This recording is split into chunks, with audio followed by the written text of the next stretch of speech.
It was a night that began like any other: bright lights, laughter, and the silver-tongued charm of America's late-night king. But beneath the stage lights of Studio 6B, Johnny Carson was fighting a battle no one could see. Before dawn, headlines would call it the meltdown that almost ended a legend.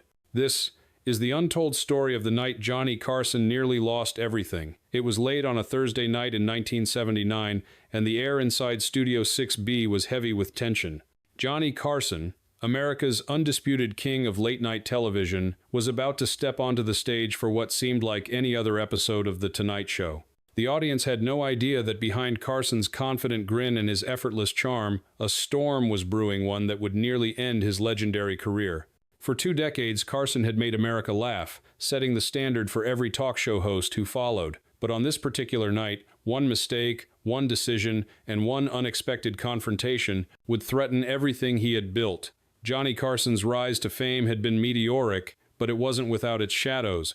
By the late 1970 seconds, The Tonight Show had become an institution, pulling in millions of viewers every evening. Carson's comedic timing, his razor-sharp wit, and his ability to turn awkward moments into gold made him untouchable in the world of television. But behind the camera, things were starting to unravel. NBC executives were quietly frustrated.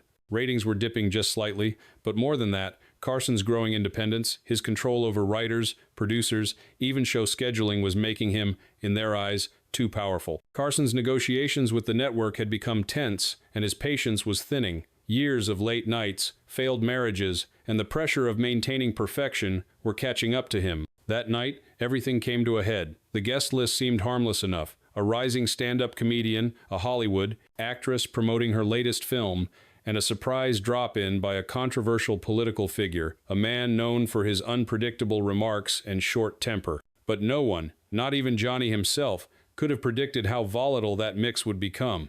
As the cameras rolled and the band played Carson onto the stage, the audience erupted in applause. The bright lights masked his exhaustion. The smile hid the turmoil. His monologue that evening was sharper than usual, biting political jokes, delivered with a little more venom than charm. Some in the studio laughed nervously. Others sensed something was off. Johnny Carson, the man who could diffuse any situation with a smirk, was about to walk straight into one of the most explosive moments of his career. Halfway through the show, during what was supposed to be a lighthearted interview segment, the political guests began attacking Hollywood for being out of touch. It was meant to be funny, a little jab at celebrity culture, but his comments turned personal. He brought up Carson himself, calling The Tonight Show safe television, accusing it of avoiding real issues. The audience laughed uncomfortably, waiting for Carson to deliver a clever comeback, but instead, he paused. For the first time in memory, Johnny didn't have a line ready. Then, breaking his own golden rule, never let them see you angry, he snapped back. Well, maybe if real politicians could keep a job longer than my monologue, we'd have something worth talking about. The audience gasped, and the tension in the studio became electric. What followed was a verbal back and forth unlike anything The Tonight Show had ever aired. Carson's sharp tongue turned from humor to hostility. The guest pushed harder. Carson pushed back harder still. It wasn't entertainment anymore, it was confrontation. Producers watching from behind the cameras were frozen. Should they cut to commercial? Should they intervene? But Carson was the boss no one dared to interrupt. By the time the show went to break, the damage was done. The segment had run long. The guests stormed off the set, and NBC executives were already calling the control room, demanding an explanation. The fallout was immediate.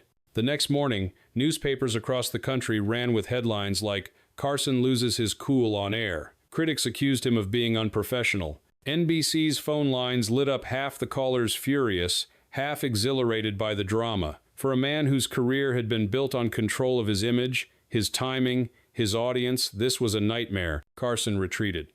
For days, he didn't appear at the studio. Rumors swirled that NBC was considering suspending the show.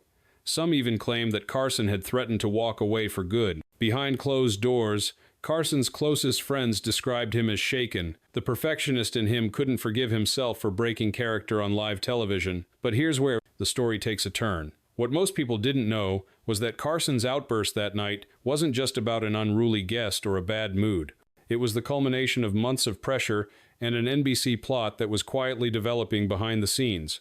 Executives had been testing other hosts during Carson's frequent vacations, hoping to prove that The Tonight Show could survive without him. The plan was to slowly reduce his influence, maybe even ease him out completely. Carson had heard whispers, and that confrontation on air became an unconscious rebellion, a flash of defiance against the corporate machine that wanted to tame him. When he realized how close he had come to losing it all, Carson made a decision that would change television forever. In the weeks following the incident, Carson negotiated a new deal with NBC that gave him unprecedented creative control, a move unheard of in that era. He reduced the show's length from 90 minutes to 60, secured ownership of the show's archives, and gained the right to approve guests personally. Ironically, the night that almost ended his career ended up strengthening his position beyond anyone's imagination. But the emotional cost was steep. Carson became more guarded, more selective about interviews, and less trusting of network executives. On camera, he remained the charming host America adored. Off camera, he became an island. Years later, Carson would reflect on that night with quiet humility. In one rare interview, he admitted, "I let my emotions win, and that's the one thing you can't do in this business. But maybe I needed to just once, to remind them I was still human." That vulnerability, that rare moment of raw emotion, is what made Johnny Carson more than a performer. It made him a man the audience could truly relate to, imperfect, tired, and under pressure, just like the rest of us. Looking back, that moment marks a turning point not just in Carson's career, but in the history of late-night television. Before that night, late night was pure showbiz glamour and laughs. After it, the format subtly shifted. Audiences began to crave authenticity. They wanted to see the cracks in the facade. They wanted the real person behind the microphone, and that's what Carson inadvertently gave them. His outburst opened the door for future hosts to be more honest, more spontaneous, even vulnerable. It paved the way for the late-night landscape we know today, where humor, sincerity, and even awkwardness coexist.